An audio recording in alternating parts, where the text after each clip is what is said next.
Yeah, so we went from Mississippi, where I graduated in Mississippi in high school, and then I went from there to the Air Force.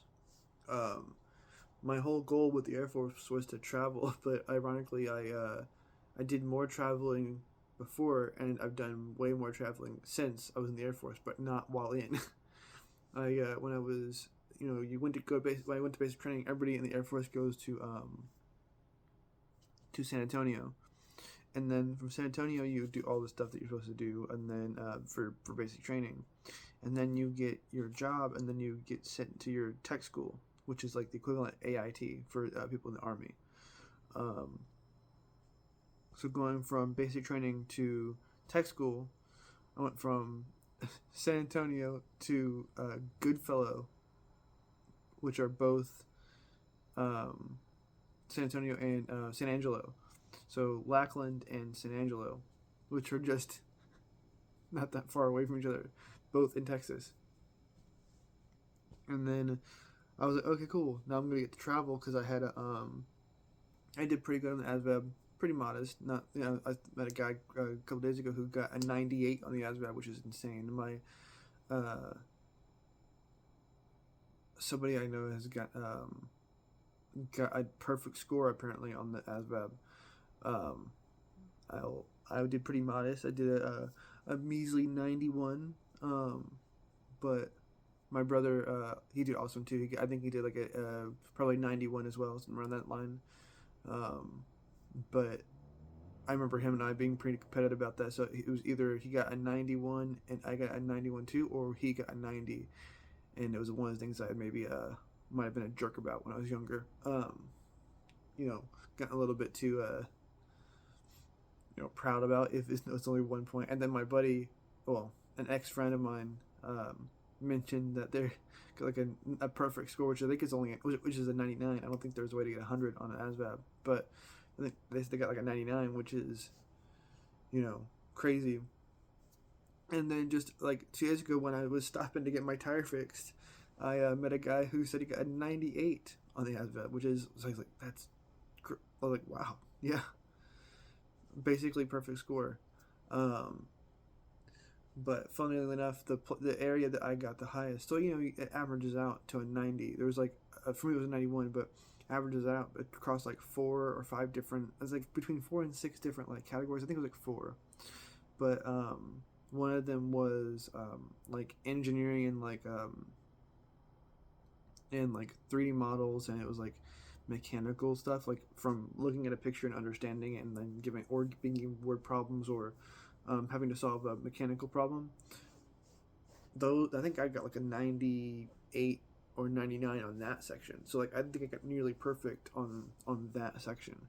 I think the one that I did the worst on was like traditional math. But anything like I did good on the I can't remember the 4 sections, but I remember one was being like engineering, like the mechanical side of things, visualization and that stuff. And I I know it's funny to meet people who did so much better, because I remember when I was in high school when they were you go to take it, and you were learning about people who've taken it in the past, or people that in your class who are taking it too, and then they you get your scores back, and I just was I was very quiet about it, but it was just so not to make fun of anybody, but it was so just jarring. But so many people got 25s. I was like, or less. And the one thing is like nobody I knew got that, but I heard of people who got. Most people were like in the 50s, 60s. People who were like not trying too hard. I can understand people who are just not giving a crap and not really trying that hard, or because they're like, their families really wanting them to go join. They're like, no, I'm not going to, so they intentionally fail it. That's, you know what, more power to you if that's what you did. It also, maybe there's just your skill set isn't aligned with how I'm not a test taker. Maybe stress got to you. No shame, but it's just one of the things where it's like you hear. I heard some people got 25s, and I was like, oh, I. That's like hearing people talking about. I never took the SAT or ACT, so yeah, those people who taken those. I don't know. Most people taking those. More, yeah, I don't. I have no idea what I would have gotten on those. Probably not nearly as good. Um, the Air Force was looking for a very specific type of mind, not uh, not it doesn't align with the same skill set as a lot of day to day civilian life jobs. Yeah, so I went from San Antonio to San Angelo, then to Vegas. And I was hoping to travel, didn't do much traveling. And then I went from San Angelo to no, sorry. Then I went from Las Vegas in active duty. And then I went to basically San Antonio for the guard, but I didn't live in San Antonio. I would drive to San Antonio for the weekends when the guard weekends were coming up. I lived in Mississippi on the coast, on the Gulf of Mexico, and I lived down there. That was where I went to school too, so like high school. But there's a base there called Keesler. Keesler is a great little base. It's not little, but compared to Lackland and Kadena, it's a smaller base. But Keesler is one of the big Air Force bases, especially on the coast. It's the big Air Force base on the coast until you get to Texas. I don't know. This is the bases I've been to, so I'm not a brain on where all the bases are. At least I know most Air Force. I know a lot of Air Force bases. I don't want to say most, but I know a lot of Air Force bases. But I was hoping to travel, and so I spent all that time in San Antonio with the guard, going back and forth between Mississippi and Texas, and then finally got done with that. And my brother and mom had moved to Vegas in that time period, and so I was like, all right, I guess I'm moving back to Texas. No, not moving back to Vegas from Mississippi, and then before that, kind of simultaneously Texas. So Mississippi, Texas, and Vegas have been like the main, and Missouri are the four, and then very briefly Okinawa, but I think Okinawa had a huge impact, like kind of oversized, because 2 years in Japan hit me in a different kind of way than, and also just when it was, but the 9 years in Missouri hit one way. The 2 years in Japan hit very different, and it was like concentrated. It was like a denser 2 years, where the 9 years were kind of like just regular life stuff, a couple of blips here and there, but mostly regular life stuff. We had. I'll get into that stuff later, but yeah, my life has been kind of all over the place. However normal a life is where you move so many times. I mean, I enjoyed it. My brother seems to have enjoyed it. And one second.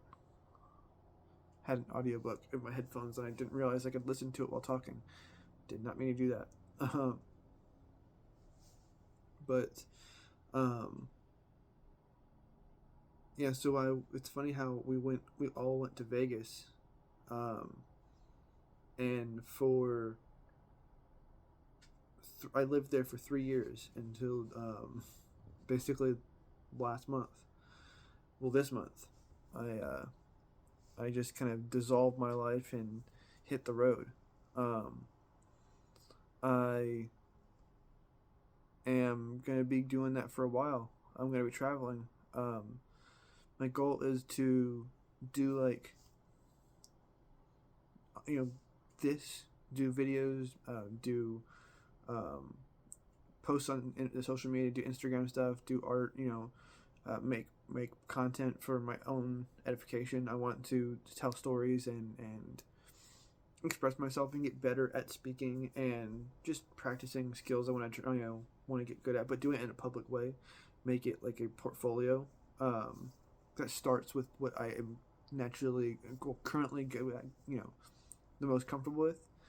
So when I was in the active duty period of the Air Force, I was in intelligence. I was a briefer. That's all I did was I briefed people. I never knew anything interesting. It was all kind of boring stuff. But I would brief people on goings on. I was just taking, open source intelligence stuff and briefing people. And then when I was in the Guard, I was doing cybersecurity stuff, like kind of IT stuff. Yeah, pretty. I mean, I enjoyed it. I learned a lot from it. So my job was public speaking when I was in I was active duty. But when I went to intelligence school. As far as like I learned how to be a briefer, so I learned how to build up a briefing from a lot of information, and it was more like skills. You learn skills rather than specifically information. That was how my tech school was. And then basic training, the Air Force is basic training. I mean, it's different than the other three branches. Well, four branches, five. I don't know if Space Force has their own basic training or if they go to Air Force basic training. I don't know how far that is in that whole chain of events yet, because they know that they're the new baby branch. And the Coast Guard, I don't know much about the Coast Guard, so I don't know how basic training or how their initiation training. I don't know if there's a different name for it or if it's just called basic training. And then the Navy, I know very little about the Navy except for the fact that they often are on ships. And also they have dope aircraft. I like planes and boats and stuff like that. So I'm like I say, equal opportunity nerd, and all the stuff that the Navy does is super interesting to me and fascinating. And honestly, the branch I might have gone into if things had been different would have been the Navy instead of the Air Force. Those are the top two. Air Force was always going to be what I went with, but in a 98% to 2% kind of way, or more maybe like a 80-20. And then really it was like 20% would be Navy and the other branches collectively, where it'd be like, so it's a weird breakup. But yeah, basically I was almost 100% certain I was going to go to the Air Force. Like that would have been from a very early age. That was my goal, and I can't perceive of many choices I would have made growing up making that differ much. I feel like that was a pretty common, like that would have been if you believe in like a multiverse, that would be like a big timeline cluster. That's how I've been learning about like that stuff through more like conceptually. It's like more philosophy practice for myself. Like I'll listen to audiobooks or I'll read, I'll write, and I'll tinker with ideas, and I'll discuss things with people. But I'll dig into that. It's also kind of parallels my spiritual practices and going on within my mind and body and brain as I've learned about myself and become me over my whole life, but really specifically over the last 3 years. I'd say 5 years, especially since COVID, since that really kind of threw a monkey wrench in everybody's lives. But yeah, that was everything in my life got like monkey wrenched in some sort of fashion. 2020 and on, it finally feels like after that whole everything decided to blow up for everybody, I finally reached who I am. The new me, the me I was supposed to be, but also despite all the stuff that went wrong or went differently than I expected. Because I was in the Guard and I was going to school there for cybersecurity and IT stuff, and then I was going to school full time, except for going to my unit, and I was doing that. Like I said, full time. I was going to school for computer science programming, and I got 2 years in, but COVID hit and school went remote, and then I got orders with the Guard to spend 7 months in San Antonio, but because of COVID, I was made to work remote, and so I was remote working in San Antonio while not living in San Antonio. so I was in a hotel room. I couldn't. I was already there, so that was where I lived for 7 months in a hotel room. COVID was an interesting time period for me specifically. I really enjoyed it. Weirdly enough, I learned a lot about being a loner and being comfortable being alone. I mean, I know we all did to our own in our own way, um, but I was alone, and I was in San Antonio. I wasn't from San Antonio. I was remote in San Antonio, not from that city. And my grandparents and father lived in Mississippi, and my brother and mom eventually lived in Las Vegas.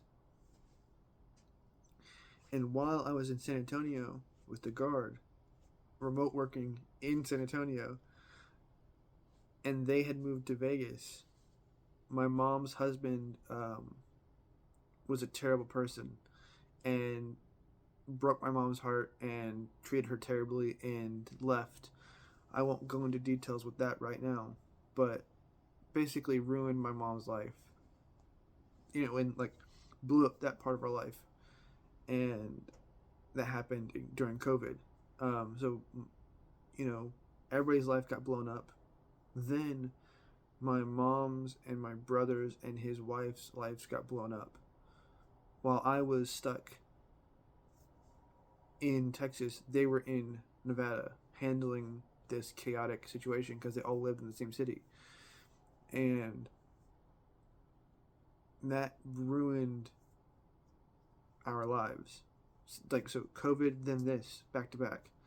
And because of my remote work and my school stuff and my having to get rid of my apartment in Dallas, where I was going to school, I had an apartment there while I was going to school, and I was going to school full time using my GI Bill. And I was really enjoying it in person. And then COVID hit, and I was sent remote, and I do not like remote schooling. Online schooling is not for me. My brain does not get that. I like being in a room with people where I can talk to them and ask the professor questions and get frustrated when people call a course philosophy and have already decided what they're gonna like, what they agree with. Like there's like no room for discussion. For me, philosophy is about discussion, and that's what this is about. I want to discuss with people my beliefs and my opinions on certain situations, and I might not do it much through social media in the sense that I'm not necessarily gonna. I might read the comments, but I might not interact yet. I'm not gonna get upset by people who disagree with me. I'm not gonna really pay attention much to people who are, because like my thing is I'm paying attention to people. This is about like a journal for me, and then I will try to help people, but I want to help people in person, and I won't be filming that stuff. I'll just be telling people about it. I might take a couple pictures and say, "Look at this great work we did," but it won't be about me. I won't. I'll promote a great thing. It's like what Cliff Cash is doing with the veterans protest. His using his brand and his platform to promote change, and I wanted to join them. That was my goal. So, everybody's life got blown up in 2020 with COVID. Everybody's, and blown up in different ways. And well, some people will disagree or argue about it, and it's everything's so divisive about that time period and that year. And then my personal life got blown up because of school and going to remote schooling, and then having to quit remote schooling and having to go to San Antonio, which I'm not from San Antonio, which means I had to get rid of my apartment, which I had to end my school timeline after 2 years of being in school, and not quite getting to the point of having my associate's degree because I was doing more. I just hadn't gotten to that point yet. I was reaching that point. Collectively with my time in basic training, time in the guard, and active duty, and time in the guard, all the stuff I did, all my certifications, which ones were relevant and which ones would affect general credits.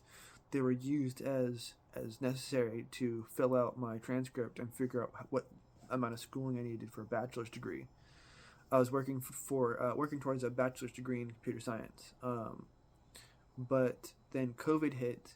I was doing remote schooling in Dallas. I was then made to go on orders in San Antonio, so I had to cancel my apartment.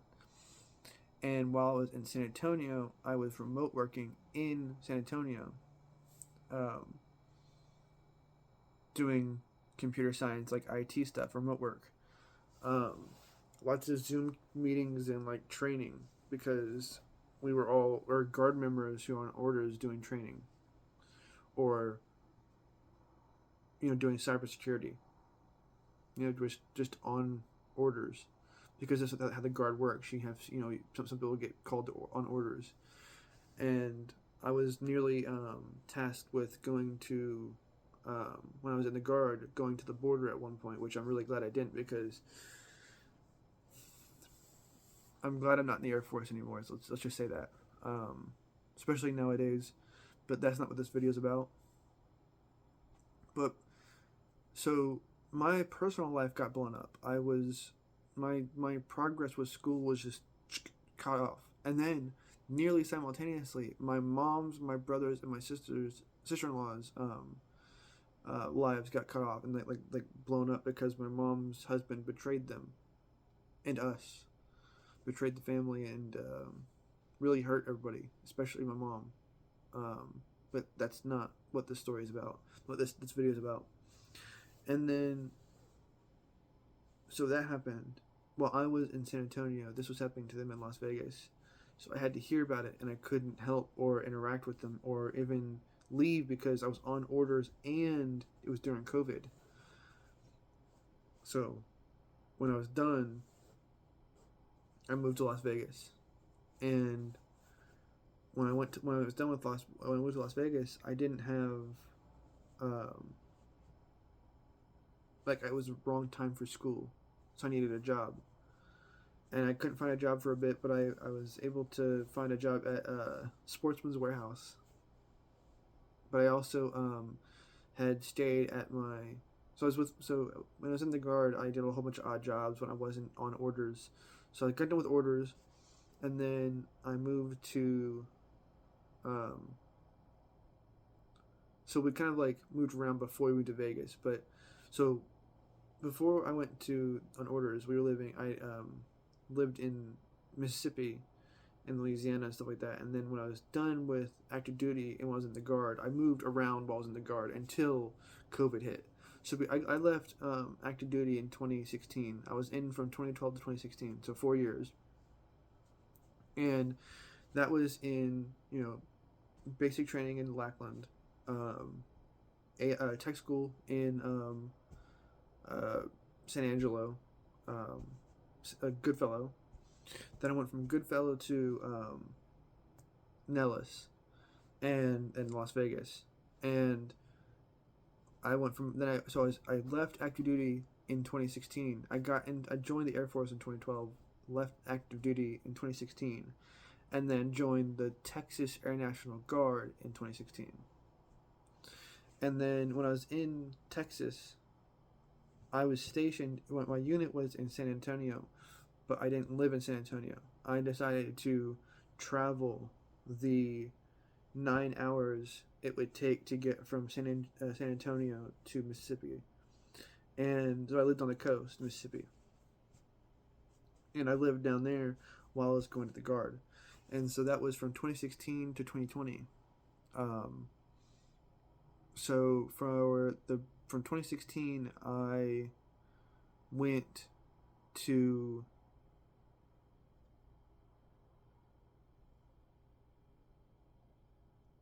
I went to school for a bit, and I went to school for 2 years. So from 2016,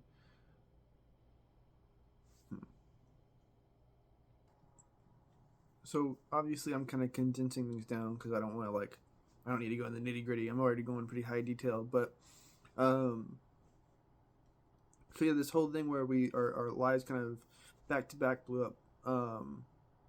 This all kind of happened right around COVID was going on, and then life kind of moved on. I was doing guard stuff. I had to do. I was on orders for quite a period of time. I was doing training and stuff like that. It was a whole bunch of things like school for a long time in the guard. Then I was doing like it was one type of school, then I went to a different school, then I went to the orders, and then so it was like all this stuff right after I was going to, and then I was also went to, before I was up until that point I was going to school when I could, in between going to the gardens, I worked some odd jobs, then I went to the school for 2 years, and then COVID hit and blew my life up, and because I couldn't go to school while I was remote working, and so my life got blown up. I did all that. I was able to save some money. Um, I was able to buy a cheap car because I had gone through some financial problems during, in the months between in the time between I left the guard to when I left active duty to go to the guard. It was an adjustment period for me. I made some mistakes financially. I'm human. I made mistakes. I had to move a bunch. Life got weird and fun and different, and I was a different person from when I was active duty. Like I was a whole different. I was a whole new me. And it was a weird, unknown, kind of confused version of myself. I tried a bunch of stuff. I tried school. I tried a vocational school. I went to the gaming, the table game dealing school, and the bartending school. I learned how to deal all the casino games, poker, blackjack, roulette, craps. It's down in Gulfport, Mississippi, and they're great people. Really nice, awesome people. Really good at what they're doing. They're really supportive of the students who go through their course. It's the Crescent City School of Gaming and Bartending, the one in Gulfport. Really awesome people. They helped me get a audition with the World Series of Poker, which was really cool. That whole thing went weird, but so yeah, I eventually I came out here to Vegas with my family. Well, they were already here when they kind of did all this stuff with the family. They moved around a bunch. They eventually found themselves here there in Vegas, and when 1 second, sorry, I got a text. But yeah, we all came to Vegas. I worked briefly at so I went to so I had my GI Bill. So I went to this so I was living off of savings for a bit, and then I went to this Tower Tech school. And unfortunately that didn't work out. At Tower Tech School was great. The people there, the school was really good. It's down in Tampa. I can't remember the name of the school, but they taught me a lot about the tower technician job. They have a program where they help you to get hired onto a tower tech company, and they help you to determine if they're reputable and if they have what kind of jobs they typically do, stuff like that, and where they're located. And so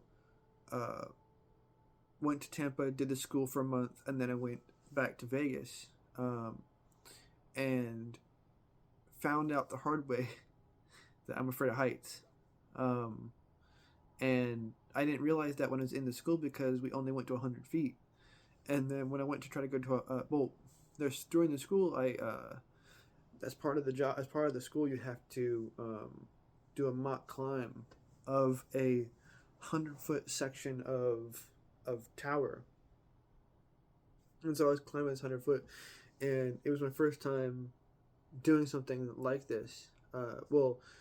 Except for like in summer camp when I was 17, but this was closer to when I was like 29, 28, probably like 29, but the summer camp was 17. But when I was 29, I was doing the tower tech job, and you're supposed to climb, but you're supposed to rely on your legs more, because you don't want your arms to get too tired. And unfortunately, I was relying too much on my arms, and I got to a point. So we went up, you go inside this tower, go around, and then come back down. And on the way down, I had climbed too much with my arms on the whole process because you have to sit in the harness. You practice that. You learn how to maneuver while in the harness, and then you do um, mock practice up there. Um, come down, and as I was coming down, my forearms were so tired I couldn't hold anymore, and I was about 60 feet up and I fell. But we're practicing safety, so my harness caught me. I just had to get caught back up and climb and then come back down. But it was like I was able to climb back down, but it still sucked. Like I did fall, and I felt myself fall, and I was like, okay, I think I can do 100 feet now. And then so I was like, okay, I felt fine. I didn't feel like I was terrified or anything like that, but I felt like I knew what I was getting myself into. Got this job in Vegas, which is great because my family's living in Vegas. Worked there for a bit. Really good company.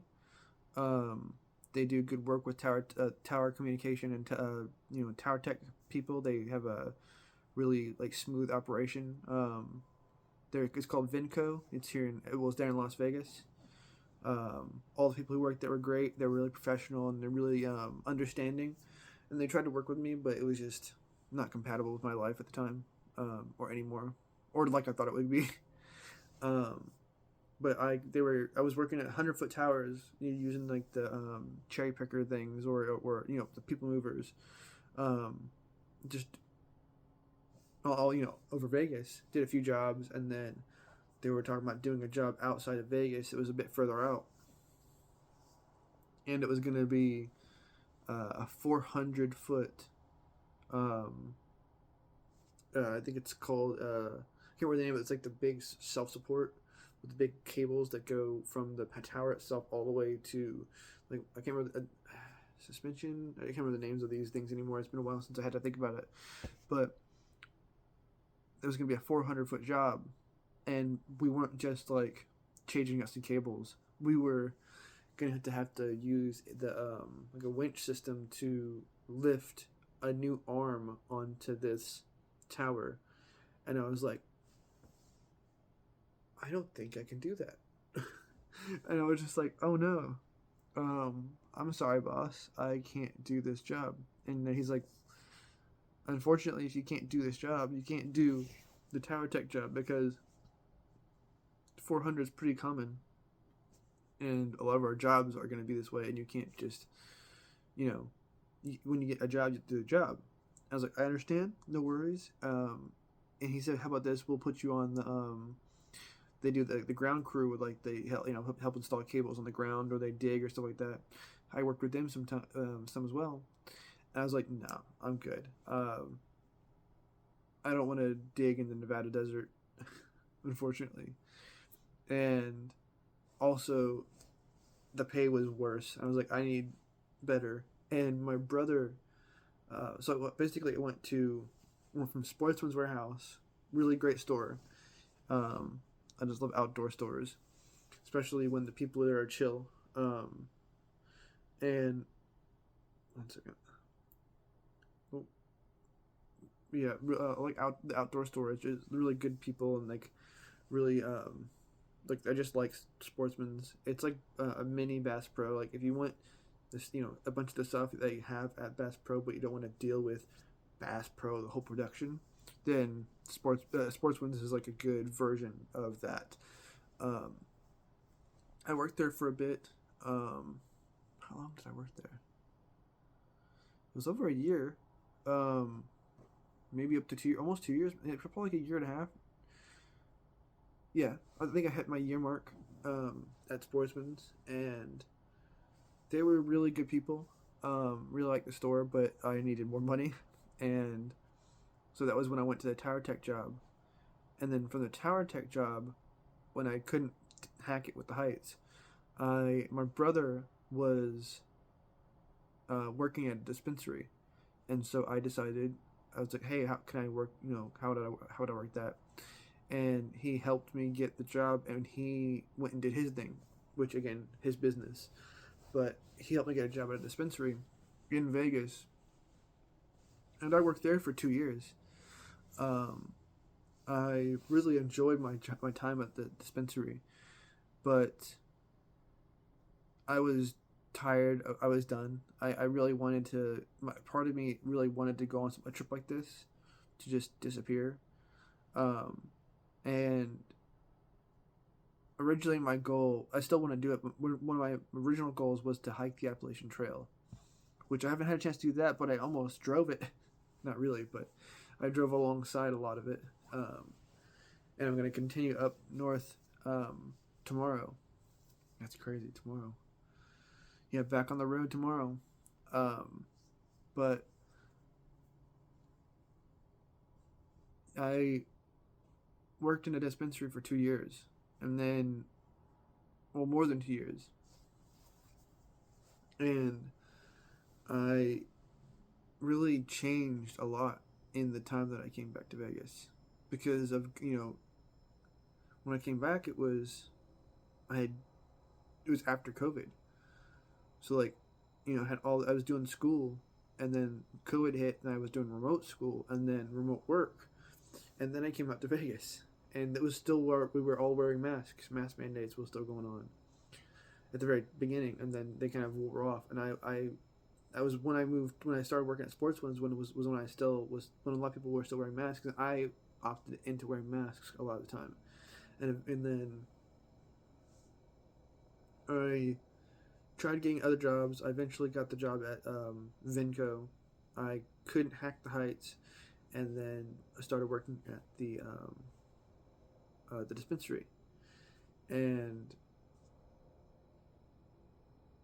awesome people, great people. Learning about cannabis. I was 30 before I started working there. It was crazy, but meeting people there, learning about. I didn't start. I didn't even have anything to do with cannabis, even while working there, until I was 31. Yeah, and I'm only just now 32. So I didn't do anything until after I was 30. I was 31 when I really started even considering cannabis as part of my own life. But I won't get into that right now. But that that that's kind of where I'm coming from at this point, at least. Um, is that, like, experience with working in a dispensary after having been in the active duty Air Force and then in the National Guard. Very different times of my life.